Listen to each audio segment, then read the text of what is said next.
Because of our health issues, we had a lot of people come up to us at the end. They had questions about our Lyme disease. How do we deal with that? How am I not dealing with like a lot of the Crohn's symptoms, MS, all that stuff or whatever? We can't get into all of that in this video, but what I will tell people is that we had some supplements, okay? And again, we are not medical doctors, so this is not medical advice or anything along those lines. This is not going to cure you or prevent any disease or anything like that. I need to put those disclaimers out there. But I have said, I was telling you guys before, cleansing is super important. Again, however you decide to do this, it doesn't really matter. It just matters that you do something that is effective for removing heavy metals and you do something that is effective for remineralizing the body. And it is really important that you put, I think that you put in some additional magnesium all the time, like on a daily basis. I've been taking magnesium now for 15 years, and it is so important because magnesium is responsible for over 300 different processes in your body.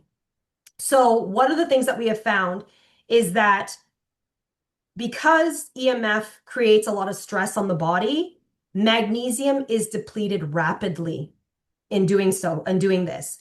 Another thing is that our foods are extremely depleted in certain types of minerals, particularly magnesium. EMF causes calcium influx, and magnesium is a natural calcium channel blocker. So if you have a lot of calcium entering into the cell, which then causes oxidative stress, inflammation, and potentially damage to the cell, the magnesium protects the cell and tries to pull the calcium back away from the cell. Therefore, the more magnesium you have in your body, the more you're going to protect those cells. This is why I tell people that you should be taking, again, I don't want to say anything, you got to listen to your doctors, but this is why I personally take magnesium every single day. But as a person with Crohn's disease, in the times when I'm on a flare, and I found that this is not just me, this is anybody who has pretty much any type of digestive issues. It could be celiac disease, it could be Crohn's, it could be IBS, it could be people who have maybe, an infection in the gut somewhere, especially in the small intestine, in the upper stomach. It could be people who are having problems with digestion in terms of low stomach acid. It could be gene mutations like MTHFR. All these things collectively come together and do not allow you to absorb certain minerals, particularly magnesium could be an issue. So one of the things that they have found is that doing topical magnesium is a really good way to get it into your body. And I even put like Epsom salts in the bath. I do something called, and the Epsom salts is one kind of magnesium, but the other kind is that you want to do magnesium crystals. You could do that in the bath, but then you could also use magnesium oils or sprays on your body. And I had our line there from Enviromedica. This is the company I advocate for, and this is the company I've been using for a very long time. So that is something that I talked about, and that was why I thought it was so important. Another thing that's really important is fulvic acid. 2 minutes. Fulvic humic acid. Very, very important. And the reason being is because it contains like 77 different minerals. One of the things that we have found is that after many, many, many years of doing detoxes on ourselves and working with functional MDs and naturopaths and other holistic practitioners, is that we so often concentrate on killing everything in the body, killing the viruses, killing the bacteria, killing the parasites, all these things. And what I have found over the years is that there is a correlation between having those infections and having mineral deficiencies. So they have found that there's something called pleomorphism and polymorphism, okay? And so this means that we have certain bacteria in our body that can somehow, they can kind of transform and they can become almost pathogenic in your body. And these, some people are confusing with parasitic infections. So I'm not saying that parasites don't exist because some people will say that they're not a problem at all. I don't agree there, but there are things in our body that I think that if you get your body back, if you remineralize the body and you get your body back into proper homeostasis, which means making sure that your VGCC channels are working properly and you're not, your heart rate variability is, optimal, which this allows your body to come back into a proper homeostasis. And then you're also experiencing like your autonomic nervous system is starting to balance itself out again too, which is also very important for managing stress because there's a big, huge correlation between trauma, stress, and things like mental illnesses, depression, and all that. And there's a big correlation between your gut health and that as well. But there's also a big correlation with all of that stuff and disease. Okay. I always say dis-ease because the body is out of ease. So what I have said before is that you want to make sure that your body is in ease with all of this stuff. And one of the biggest things to do is to get your minerals checked. If you don't have mineral gaps, the idea is that your body you don't have, so it's like a lock and a key. If you have no opening spaces in your body and there aren't any mineral gaps, when you're taking in things like, say, a heavy metal like mercury or lead or cadmium or any of these, the idea is that there's nowhere for that key to unlock. So your body should pass, ideally, your body should pass some of this stuff. Because the other thing that they have found with, and there's some people that say this, and there's a lot of doctors I've been following over the years, is that they say that the reason why the parasitic infections are there and the things that we imagine to be parasites and bacteria and viruses is that they are there for a reason. They're there to clean up our body. So in light of this, they have found that some of these things are in fact their food sources. So what I have been doing, as opposed to like going at it like I have all these infections, the Lyme, all that stuff, I've been looking at it more as, where are my gaps? What nutritional deficiencies am I dealing with? Let's fix those by fixing my environment. And that's going to get into our last one because somebody actually asked me at the end and they said, if you guys were to say, what were the 3 things that you feel helped you the most? So we'll get into that at the bottom because Kevin and I are both going to give our opinions on that. But let me just wrap up with zeolites. There's a lot of stuff going on the internet right now about zeolites and a lot of people talking about nanotech and all these different things. I haven't found any solid, creditable science to show that there is any problem with consuming zeolites, even nanoparticle size zeolites.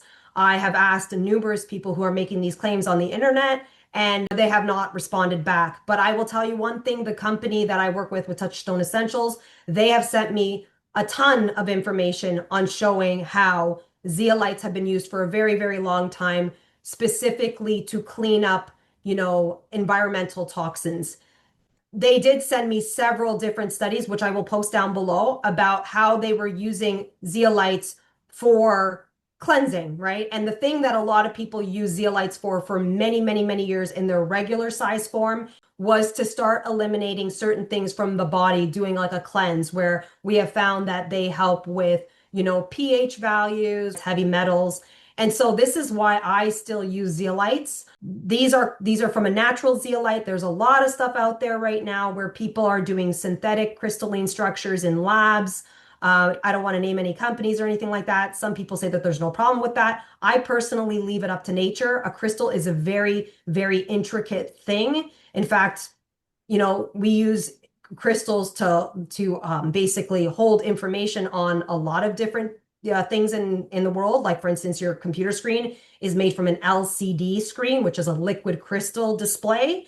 So, and your computers have quartz crystals in them. So these are the things that you use to hold on to energy, information, and all that. So crystals, I leave it up to nature. This is why I particularly do these zeolites. And these come from like the one that I deal with. It comes from like a volcanic rock or an ash.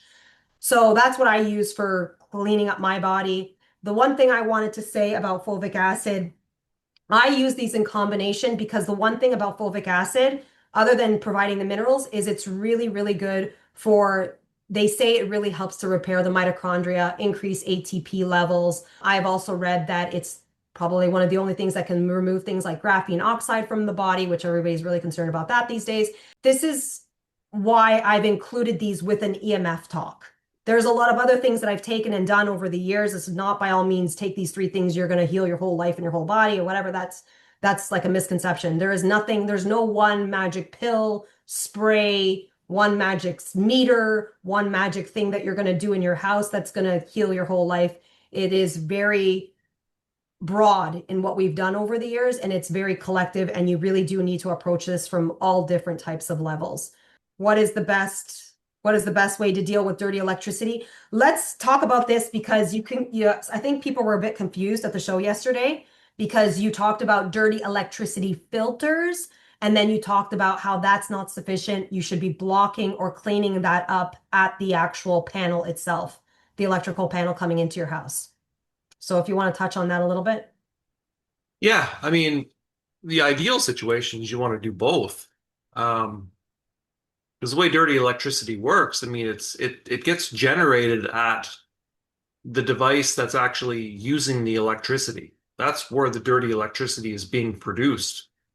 So you want to filter it where it's being produced. Ideally, this is especially in your home, right? So your home, you kind of have to look at this two different ways because there's dirty electricity coming into your house from everywhere. All your neighbors, everybody in your city, all that dirty electricity that they're producing in their homes, it's coming into your house, and that can be measured. So the ideal situation here is you want to put a whole home type of dirty electricity filter at your electrical panel. That is a very, very wise thing to do. Especially And with you the quality use of a the cup, electricity that we're dealing with out there. It's pretty terrible. right? And it's just gotten worse over the last several years. It's really, really, really not a good situation. So putting in some type of device there is a good idea. And once you've done that, then you can start filtering on the inside.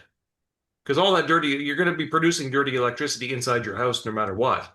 You don't want that to start radiating all throughout your electrical system too. So you want to try and stop that at the source of where it's being produced. Right. You really Because I need think the to you concern really that need this, to you really need to analyze every circuit in your house and see what's going on where you have your TV plugged in, all these heavy duty dirty electricity producers. You want to start filtering in these different places too. And right, then you because I have really think, a total solution here. right. Okay, can I talk now? I just want to ask the question because somebody at the meeting said, or at the show said, that didn't make sense to her because you plugged in, so you were checking the facility, you plugged it in, you showed the sound of what it sounds like to hear dirty electricity. It has a very terrible sound. And you plugged in one filter and it dropped down. You said 95%. The sound didn't drop drastically because what happens is that I think people think you put one filter in and that's going to fix the whole area. No. People need to realize that the more of this dirty electricity coming into the house, especially if you haven't filtered it at the electrical box, you're going to have a lot of this riding on the wave, the wires coming into your house. And then it's also going to be produced at each of the places where you plug a device in. Yeah. So in light of that, that sound that everybody heard at the meeting would get lower and lower and lower or completely null if you actually filtered it out completely at the box as well as on all of the different outlets that might have this running in your house. Oh The yeah. reason why I'm saying this is because we have been advocates for dirty electricity filters in the past, and I have said to people, there's no real point in you buying those without learning how to test all of this stuff yourself and really filtering kind of at the bottom. I mean, you can, like they're helpful, but only when you know where to place them. Is that correct? Yeah, it needs to be there's a careful, you got to analyze each circuit independently here and see what you got going on and try Right. to Because find you the can make the best situation place. worse, right? Potentially, yeah, you could. You really Okay. need to find the most strategic place to put some of these to really start filtering at at where it's being produced. And using the right type of filter too. There's a lot of filters out there that are some are better than others. Right. Um, there's a few the one particular one that I recommend, but anyway, we don't have to get into that here. But yeah, that's the wisest thing to do is to look at a total solution there, whereas most people don't. Most people just tend to filter right in the home, like right, with the green wave filters and things like that. They put them through the home, which does help. At least you're not going to be, producing, so there's going to be some filtering there, but it's not a total solution. You really need to analyze this. And there's a lot of different meters that can be used with this too. I mean, I have like three or four or even five of them that I use depending on the situation. So it's Just a to do tricky that. one to deal with. And there's other things too that I'm finding with these. I mean, the whole home filters, no matter what you get, there's still stuff coming in. Right. We're using our power wires for communication. Right. It's a big thing we're doing. So Right. there's a lot of signals coming into your home, even though you have a home filter.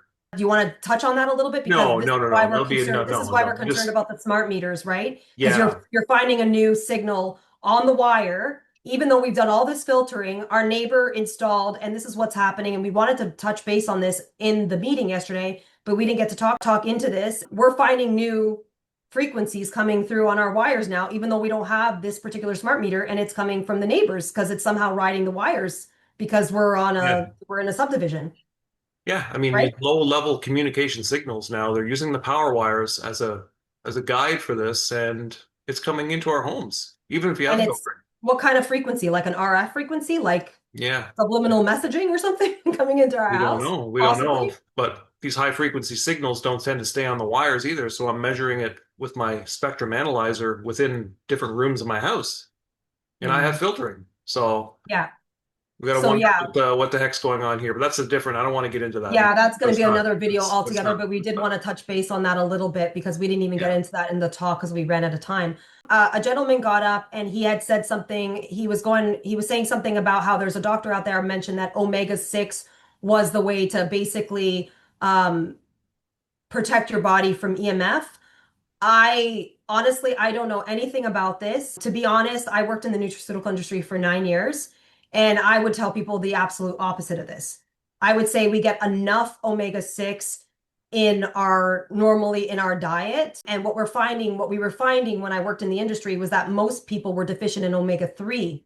And if you had too much omega-6 in ratio to omega-3, your body actually ended up having a lot of inflammation. So there are a few plant sources where I have found that they could be beneficial because they have omega-3, 6, and 9. I think maybe one of those would be hemp. And he didn't mention what it was specifically because he didn't want to get into too many details, but he did say that. But I mean, if he happens to watch this, I do want people to be cautious of this because, like I said, I worked in the industry and normally people are already really high in omega-6, which can cause oxidative stress, and can cause inflammation. The other thing is fish oils in general, you got to be very careful because when I was working in the industry, they were all the rave. Everybody talked about them all the time. Take fish oils. I took a ton of fish oils. But years later, we found out, and this is not the company I was working for a professional line too, so I only sold directly to doctors.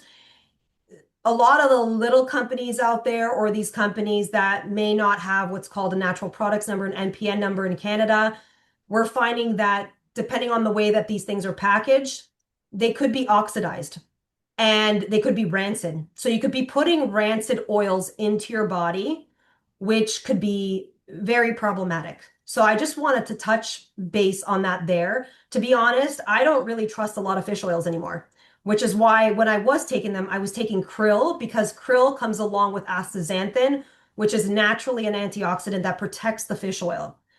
I personally stayed away from any large fish like the salmon stuff, like the sardines or anything like that, because I started to think there was a possibility for rancicity and I didn't want to be putting that in my body. And in light of all of that, we were doing hemp oil for a while too, but now Kevin and I just eat hemp seeds regularly every day. I put a little bit of hemp seeds in my morning smoothie.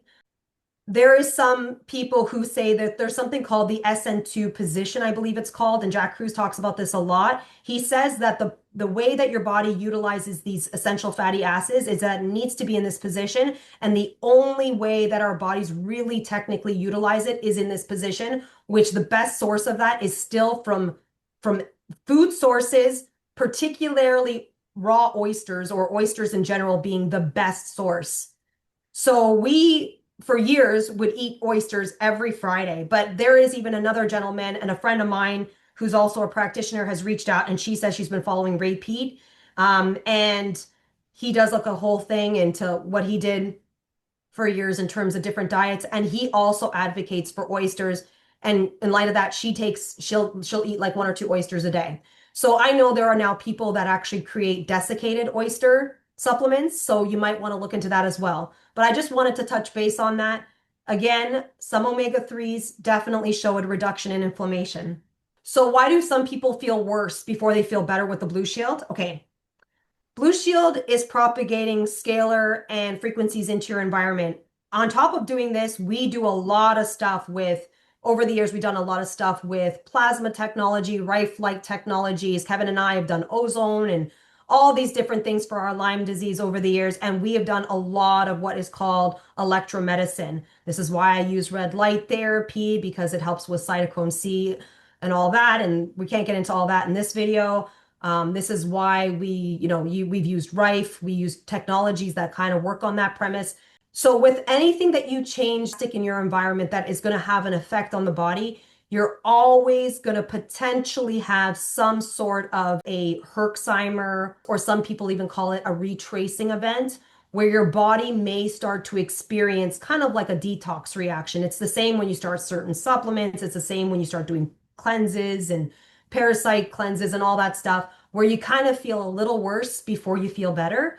So I'm not saying that this happens with everyone and everyone. I mean, with anyone and everyone. Some people don't feel anything at all. They just gradually start to realize after like a couple of weeks, I'm sleeping better, I'm feeling better. Whereas other people are like, I feel like absolute crap. I'm getting headaches. I can't sleep.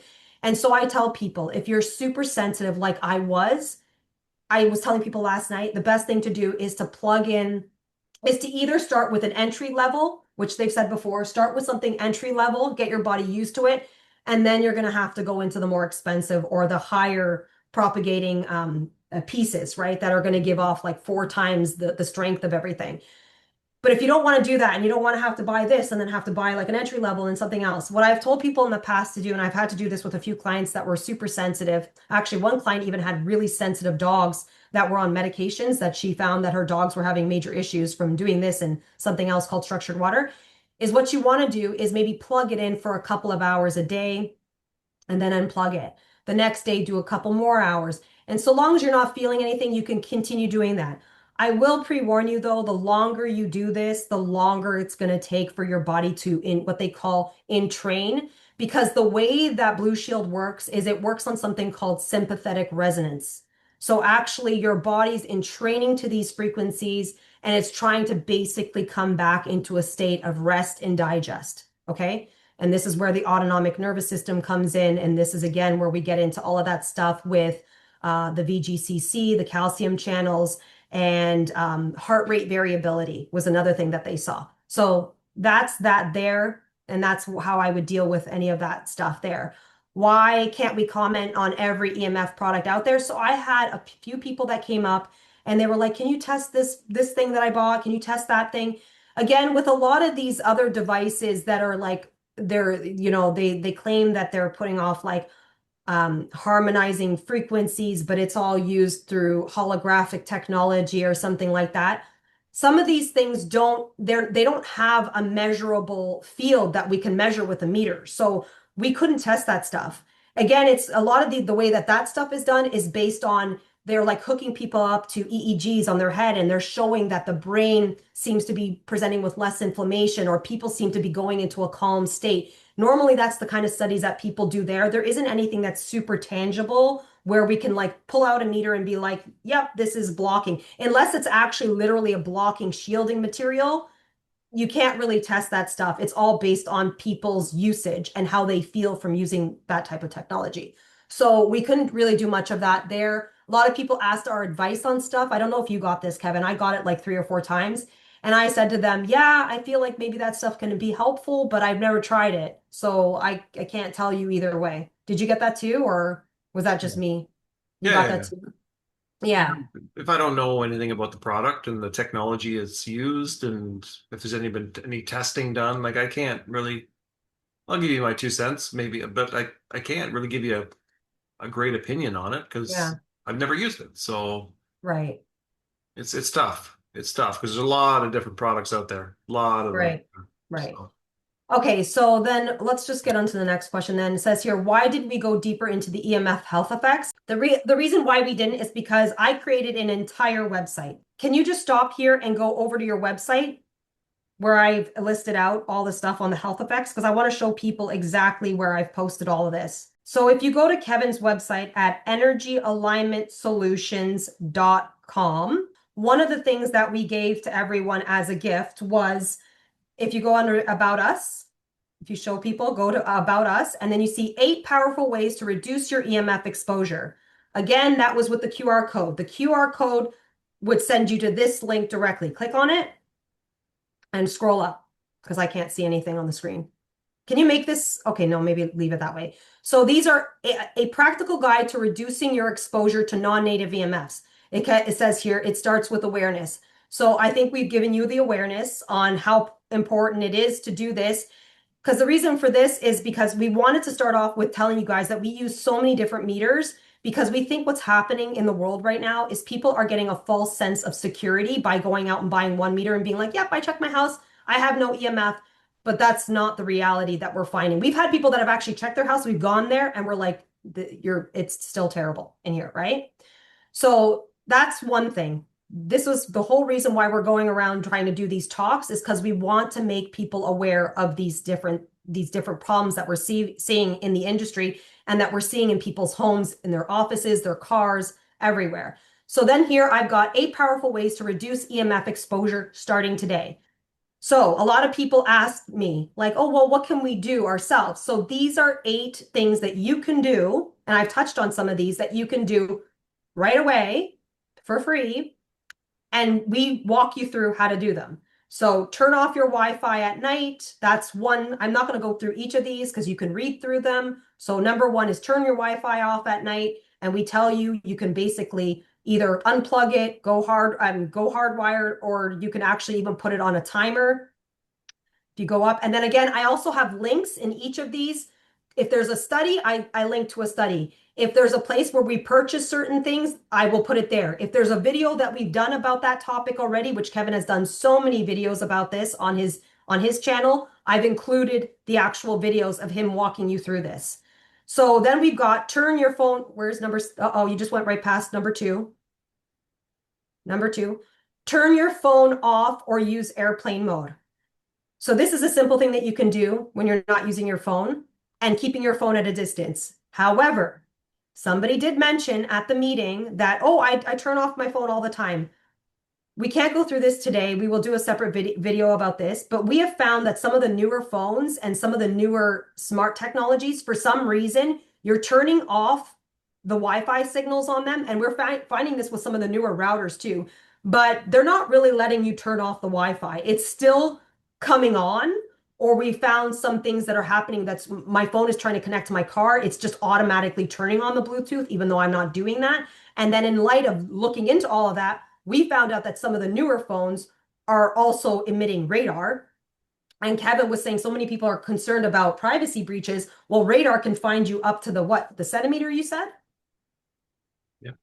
So it's pretty intense. So we will go through it because we found a way to potentially turn it off on my phone. We can't get into that today. I didn't put this here. I should have done it.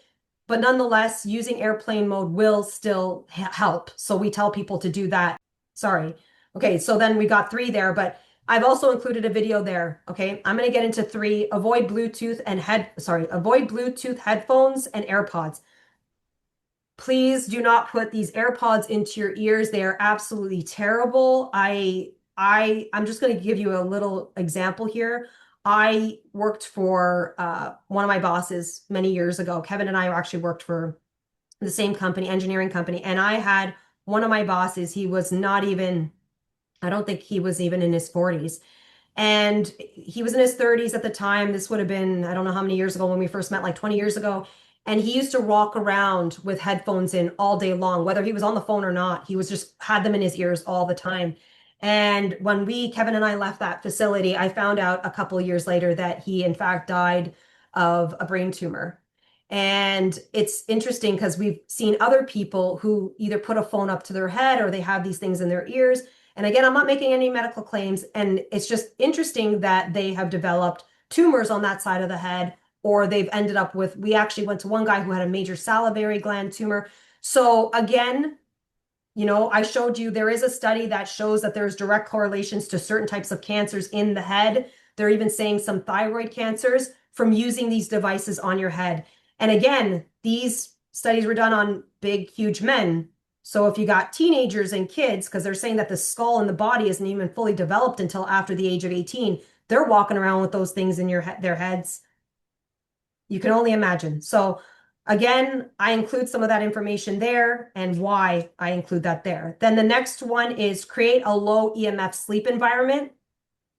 Kevin and I come into people's houses, or Kevin comes into people's houses, and if we cannot do a full remediation on your house or a mitigation, we tell people, and you can't afford to do all the things that we've done over the years, because this has taken us 20 years to get where we are right now. We tell people the best place to start is with the bedroom, because this is the place where you lay your head at night. This is the place where your body starts to recalibrate because you're in your stages of resting. This is where your body does a lot of its repair. And this is just basically, even at 3 a.m. in the morning, they say that that's normally when the cell turns over, sorry, the liver does all of its turnover. So the idea is that you want you want a sleep haven in your house. So we tell people do that in your bedroom. And I go through the things that are causing issues in people's houses. And people think again, oh, I don't sleep with my cell phone in my room. It's not just that. Kevin has already talked about dirty electricity. It's things like your lamps being right beside your bed, your alarm clock, having a ton of what are those called? Those wires called? Extension cords plugged into power bars that are not shielded. It's, all that kind of stuff. So we talk about that stuff here. We talk about briefly, I didn't make a link here, but I probably should. I'll do this maybe at a later date. Blue light, keep that stuff out of your bedroom. We've got so many solutions for lights that are like these. These are, even this one behind me is, I don't know if you see it, that one there, that is a LED, but it is a safe LED that does not flicker. You don't see any flicker coming off of that. And it is a full spectrum, but by full spectrum, I mean that it actually changes the ambient temperature of the light throughout the day so that I'm not getting exposed to a lot of blue light at night.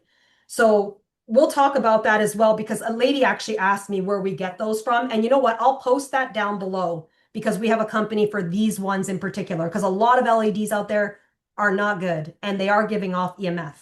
So we'll get into the next one. Rethink baby monitors.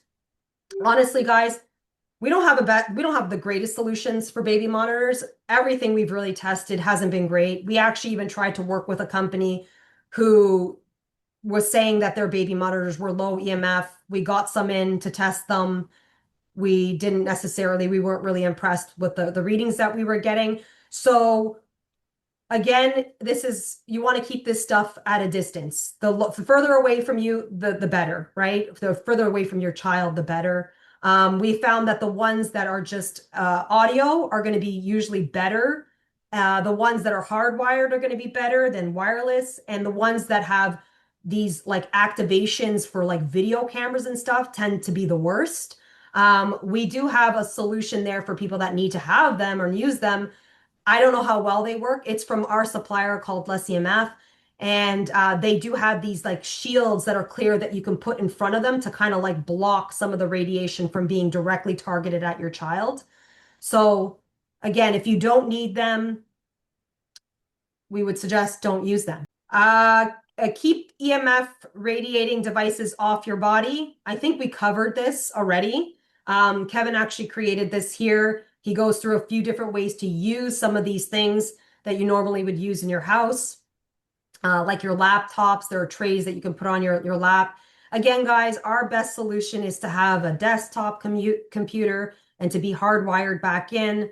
Again, there's a lot of things you can do there, though, like Faraday cages. Don't carry your phone in your pockets. Don't carry your phones in your bras or anything like that. Again, you want to be, when you're carrying these things on your body, hopefully you're putting it in a Faraday cage, or at least you have some type of a shielding case on your phone or something like that to keep that away from your body. But I think that's fairly self-explanatory there. I don't want to go through that again. Can you go to the next one? Next one, protect yourself from the inside out. Okay. So I touched on all the things I talked about in terms of the like just the supplement things that we do. But this is where at the end of this guide, I share 130 or 127 pages. Okay, so it says here, protect yourself from the inside out. At Energy Alignment Solutions, we go beyond surface level exposure. There's There is a growing body of research suggesting that EMFs can have measurable biological effects, particularly at the cellular level. One of the key mechanisms identified is calcium influx. So we talked about all of that already, the VGCC, the rouleau formations, but people were asking about the symptoms. I've listed out a lot of the basic symptoms here. There are so many more, but like one of them there, these three here are from the VGCC. A lot of people see increased oxidative stress, nervous system dysregulation, and inflammation. And then if you go up a little bit, it gets into an explanation. Did you go up a little bit? Sorry, no, go up. Yeah, sorry, go down, like go up. So then it gets into the rouleau formations. I've talked about that too. If you're having rouleau formations, what they have found with those is because that's also caused by EMF, you're going to experience reduced oxygen delivery, slow circulation, increased fatigue and brain fog, contribute to inflammatory conditions, and other commonly reported symptoms. And this is where we get into the people that have EMF sensitivity, which they call these people EHS sensitive, which is electro hypersensitivity. I also pulled out this is a study here. It's on here too, I believe. This study is actually called the microwave syndrome or electro hypersensitivity. And that's what they used to call it. They used to call it microwave illness. And so now it's gone through. And this actually just says officials passed these complaints off as being due to anxiety, which is what they told me for years, not effects of microwave exposure. There is increasing evidence that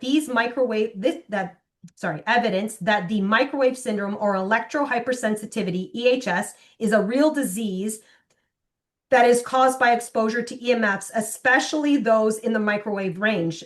The reported incidence of the syndrome is increasing along with the increasing exposure of EMFs and electricity, Wi-Fi, mobile phones and towers, smart meters, and many other wireless devices. So that is what they're saying, that they did find that it is a real thing and people are experiencing it more and more, the more stuff that we get that is wireless in our houses. And some of the symptoms that people have reported to date with EHS, and some other people will get too, and we've touched on some of these, is nausea, dizziness, skin rashes, sore eyes, vertigo or tinnitus, heart palpitations or tachycardia, anxiety or depression-like syndromes, generally feeling unwell, cataracts, chronic pain, burning skin sensations, tremors and weakness, feeling an electric shock sensation through your body, which I get a lot, pain in local areas when using or near wireless technology, which I get. And actually I met two women at the conference or at the show that actually have the same thing. This is a great video. I would suggest everybody watches this video. Magda Havis goes through a bunch of this stuff herself, and she talks about what she does to help people get through the EHS sensitivity. So I've got all of that there. I go into a lot more of the, so when people ask why we didn't talk about the health effects, it's because a lot of it's here on our website. So, and then I go into the supplements again. So we've covered that. And then number 8, which we've already talked about, is purchasing a Blushield and all the amazing benefits of that. Sorry, guys, we've been having a lot of technical issues. Last night, parts of the website wasn't working. Now I'm having this issue, so I'll have to try to figure that out. Again, if you guys don't know where something is and you're having an issue, please contact us, especially if you're interested in purchasing anything on the promos so that I can get the information out to you as soon as possible. Otherwise, you're going to have to give me some time to actually work with this and go through how to fix this because I'm the one that manages all of our websites by myself. So personalized EMF assessment. Again, this is calling Kevin and getting him to come in and do the assessment. So I don't think we need to go through all of this again because that's what the whole meeting was about. But then, oh man, you got another thing that's off there. And then this actually says behind this contact us is additional resources. And I've listed here 6 different amazing documentaries or videos that I think everybody should watch because a lot of people came up to me and said, have you watched this documentary? Have you watched this? Have you watched that? And I said, I've watched so many documentaries on this stuff over the last 20 years, but these are just some that I have found that are very interesting. So I think if you really want to dive deep into this stuff, I would go ahead and do that. If you want to dive even deeper and you like to read on your spare time, like me, I like to read studies and I like to go through preliminary research and clinical trials and things like that and all that. You'll find some of the interesting ones that I posted here. As you can see, the C19 thing that's there. Don't go up, sorry. Keep You it got there. 1 minute, baby. You got to wrap this Okay, up. the You got to wrap it up. C19 stuff is there. Then you've got the building biologist. They talk about a bunch of stuff, Power Watch. And then the last one is the one where you can download. If you download here, there, that's where you can download either the toxicology one that I talked about earlier or the Power Watch. No, Power Watch is there. So I think that covers everything on the website.